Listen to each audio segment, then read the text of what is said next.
अंधविश्वास ऐसा विषय नहीं है जिस पर आसानी से लिखा जा सके। यदि आप अंधविश्वास में विश्वास करते हैं तो आपको पुराना, रूढ़िवादी, अशिक्षित, गंवार, अविकसित, गैर वैज्ञानिक आदि श्रेणियों में डाल दिया जाएगा। वहीं दूसरी ओर शिक्षित, उन्नत, शहरी, विकसित, व्यापक दृष्टिकोण रखने वाले और वैज्ञानिक लोग अंधविश्वास में विश्वास नहीं करते। ऑक्सफोर्ड डिक्शनरी इसे परिभाषित करती है: अतिरिक्त विश्वास और अलौकिक के प्रति सम्मान। लेकिन मेरे पास कुछ सवाल हैं। यदि मैंने कुछ असामान्य और डरावनी चीजें नियमित रूप से कुछ महीनों तक अनुभव की, तो क्या मैं रूढ़िवादी या गैर वैज्ञानिक हूं?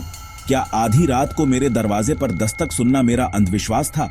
यह मेरा विश्वास नहीं था।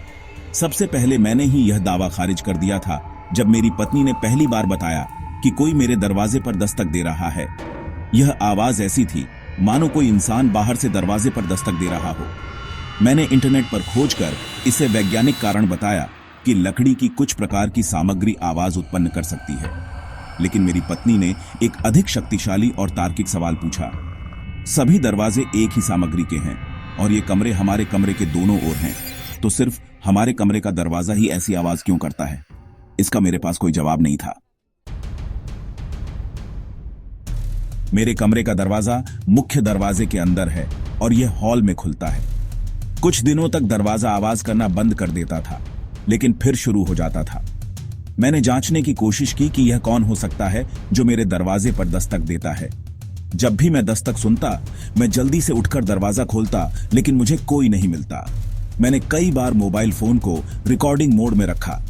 कभी बिजली कट जाती, कभी आवाज बंद हो जाती। एक बार मैंने लगभग 40 से 45 मिनट तक रिकॉर्ड किया, लेकिन केवल एक दस्तक की आवाज रिकॉर्ड हुई। हालांकि अविश्वासी लोग इसे भी संदेहास्पद कह सकते हैं या यह दावा कर सकते हैं कि मैंने खुद ही दस्तक दी है। मैंने वीडियो को केवल 30 से 40 सेकंड तक दिखाया, क्योंकि कोई भी 40 से 45 मिनट तक बंद दरवाजा देखने का इंतजार नहीं करेगा। बाद में मैंने आधी रात को घर में पायल की आवाज सुनी, जैसे कोई महिला चल रही हो। एक बार आधी रात को मैंने अपनी फुआ की आवाज सुनी, जो उस समय भारत में थी। एक बार मैंने महसूस किया कि आधी रात को कोई मेरे बिस्तर पर एक तरफ से दूसरी तरफ कूद रहा है। मैंने सोचा कि यह मेरा बेटा होगा, लेकिन वह गहरी नींद में सो रहा था। मेरी पत्नी भी छत पर कुछ आवाजें सुनने का अनुभव कर चुकी थी। उसने कई सालों से दावा किया कि हमारी छत पर कोई है, जिसे मैंने कभी नहीं माना। मैंने कई बार लाठी और टॉर्च लेकर रात में छत पर चोरों की तलाश की। बाद में छत पर कुछ वस्तुओं के टकराने की आवाजें आने लगी। ओझाओं का कहना है कि ये सब संकेत हैं कि कोई अलौकिक शक्ति किसी को निशाना बना रही है।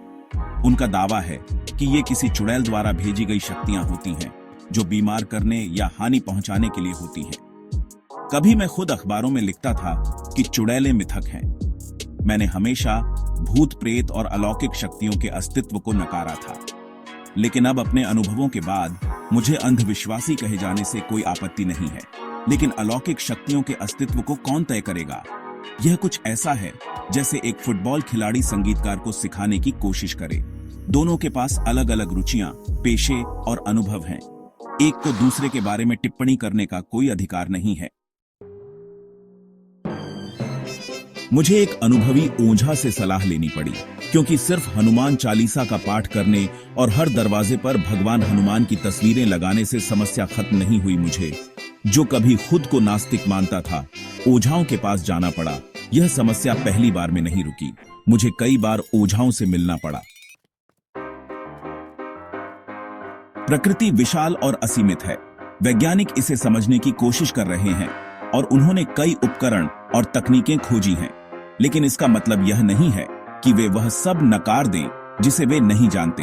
उनकी विशेषज्ञता अलग है, लेकिन कुछ ओझा भी अपनी विशेषज्ञता में माहिर हैं। जब वैज्ञानिक radio, TV, x-ray, telephone network और इंटरनेट के लिए तरंगों और किरणों का उपयोग करते हैं, तो हम उन पर आसानी से विश्वास कर लेते हैं, बल्कि हम उनकी प्रशंसा करते हैं। लेकिन जब ओझा और पंडित इन शक्तियों का उपयोग करते हैं, तो हम उन्हें नकार देते हैं। वैसे भी ओझा और पंडित इन शक्तियों का उपयोग वैज्ञानिकों से बहुत पहले से कर रहे हैं। उनकी विधियां अलग हैं, लेकिन वे भी परिणाम दे रहे हैं। मनुष्यों के इलाज के विभिन्न तरीके हैं। आयुर्वेद, होम्योपैथी, एलोपैथी, हंसी चिकित्सा, फिजियोथेरेपी, एक्यूप्रेशर, एक्यूपंक्चर, ये सभी एक दूसरे से भिन्न हैं, लेकिन इसका मतलब यह नहीं है कि एक को खारिज कर दिया जाए। प्राचीन कहानियों में इसके कई प्रमाण हैं। कई किताबें भूत प्रेत और आत्माओं के अस्तित्व का उल्लेख करती हैं। वे सभी गलत नहीं हो सकती। यह भी सच है कि कुछ ओझा अंधविश्वास फैलाकर जनता को गुमराह कर सकते हैं। लेकिन हम आधुनिक डॉक्टरों से भी परेशान हो रहे हैं। क्या हम नहीं? सभी डॉक्टर हमारी बीमारियों को ठीक करने में सक्षम नहीं होते। हम डॉक्टरों को भी बदलते रहते हैं। वे भी हमें भ्रमित करते हैं और हमारा लाभ उठाते हैं। अब यदि कोई मुझसे बहस करने और मुझे अंधविश्वासी या गलत साबित करने आता है, तो मैं अपने तर्क देने की कोशिश नहीं करूंगा, क्योंकि मैंने समझ लिया है कि हर चीज को साबित नहीं किया जा सकता। अनुभव व्यक्ति से व्यक्ति भिन्न होता है और अविश्वासी हमेशा दूसरों पर संदेह करेंगे। कुछ बातें तर्क से परे होती हैं।